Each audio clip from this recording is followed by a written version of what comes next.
What's up, guys and gals? So the other day, I tweeted this tweet. I wrote this thing. Anyways, it says, "Don't mistake worrying for planning, planning for action, action for progress, hearing for listening, criticism for feedback, and net worth for self-worth." And I wanted to unpack these a little bit with you guys here today. So number one is worrying. This idea of confusing worrying with planning. One of my favorite quotes of all time was, I can't remember who wrote it. I think her name was Mary, but then it was taken by Baz Luhrmann and turned into a song called like the sunscreen song, or like don't forget your sunscreen. And then I remember listening to the song back in like 2000, 2001 when it first came out. And it was a very formative time in my life as like a sophomore and a junior in high school. And there was so many little bits of wisdom in there that have stuck with me throughout the years. But this is one of those. This is one of those tidbits that's like played a very massive role in my life. It says this. It says, "Don't worry about the future." Or worry, but know that worrying is as effective as trying to solve an algebra equation by chewing bubblegum. The real troubles in your life are apt to be things that never crossed your worried mind. The kind that blindside you at 4 p.m. on some idle Tuesday. And I think this is completely true. This has been true in my life. I think about my business career. I think about my personal life. Like, you know, my fiance dumping me. That came out of left field on a random Tuesday. The SWAT team on my very first property calling me at 2 a.m. on like the Thursday after I closed, right? Like these things come out of nowhere and you can't plan for them. And you can plan for them, but like that's not really the goal. The goal is to worry less about what's going to happen or all the potential things that could go wrong, and just try to figure out what would you do in these scenarios, like 80% of the scenarios, and then just accept that you've prepared as much as you can. Worrying more isn't going to do anything about it, and it's likely that the thing that's going to throw you off your track anyway is going to be something you couldn't have predicted anyway. So you're probably worrying about the wrong thing. Number two is planning. People confuse planning for action all the time. I think about this Eisenhower quote, which is that plans are useless, but planning is essential. And for me, the true value of a plan is not in its ability to accurately predict what's actually going to happen.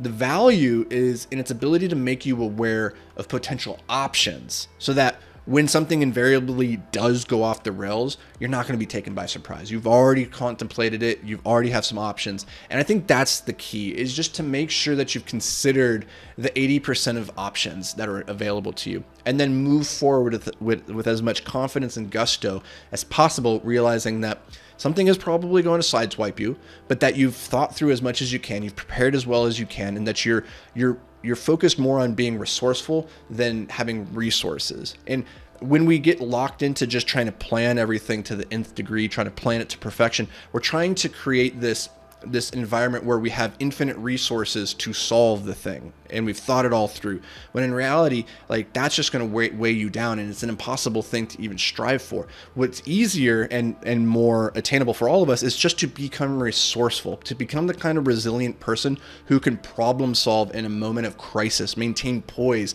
and continue moving towards your goal. That's what you're trying to achieve, not trying to lay out the perfect roadmap.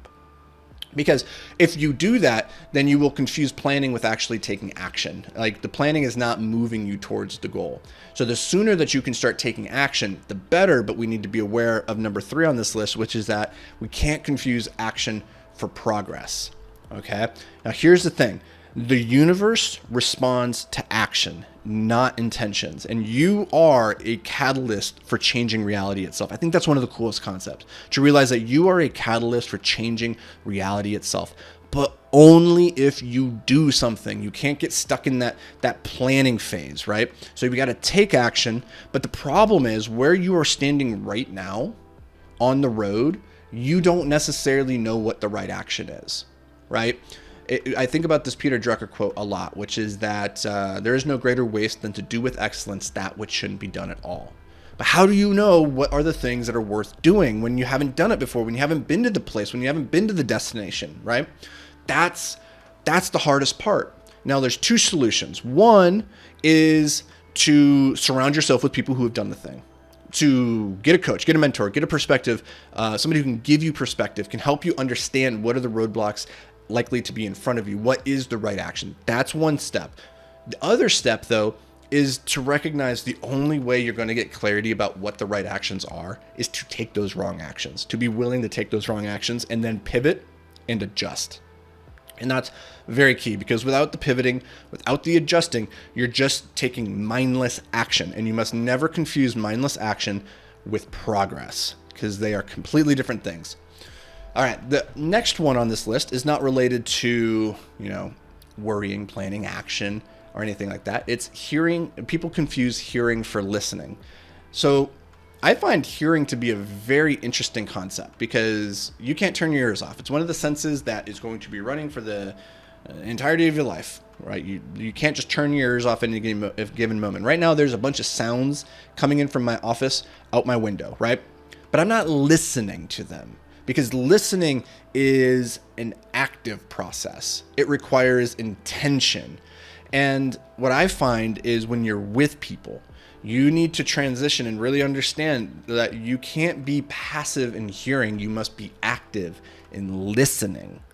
Hearing is a purely physical act. It's going to occur one way or the other. Listening requires your mind. It requires that intention. And the people who can do that can stay focused, they can direct their attention towards the object in which they're trying to understand, they're the ones that garner the most understanding of that thing. All right, next on the list. Sorry, kind of brain fart there. We must never confuse criticism for feedback.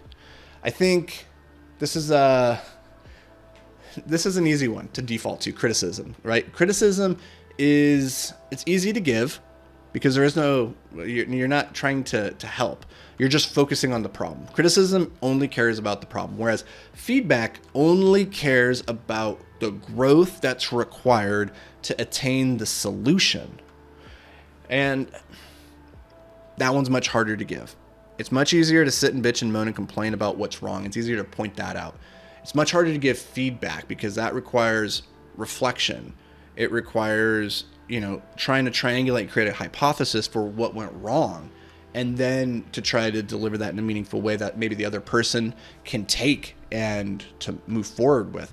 So often we just default to criticism, and sometimes we think we're giving feedback, but if it's not, whatever we're giving, if it's not focused on helping the person grow so that they can attain the solution to the problem, if it's just pointing out the problem or rehashing the problem, that's not feedback. And this is really important when it comes to your employees, the people around you on your team, is that you're not criticizing the work, you're giving feedback. And that feedback always needs to be solution oriented, not problem oriented. All right, the last one that I want to talk about with you guys is that you must never confuse your net worth with your self-worth. And this is a problem that I see very frequently. It's one that I fall into all the time. Net worth is nothing more than the culmination of your financial endeavors. That's it. Self-worth is the culmination of the opinion you have of yourself, and they have nothing to do with one another. One is tied to extrinsic results. The other is an intrinsic opinion that you have of yourself, a self-respect.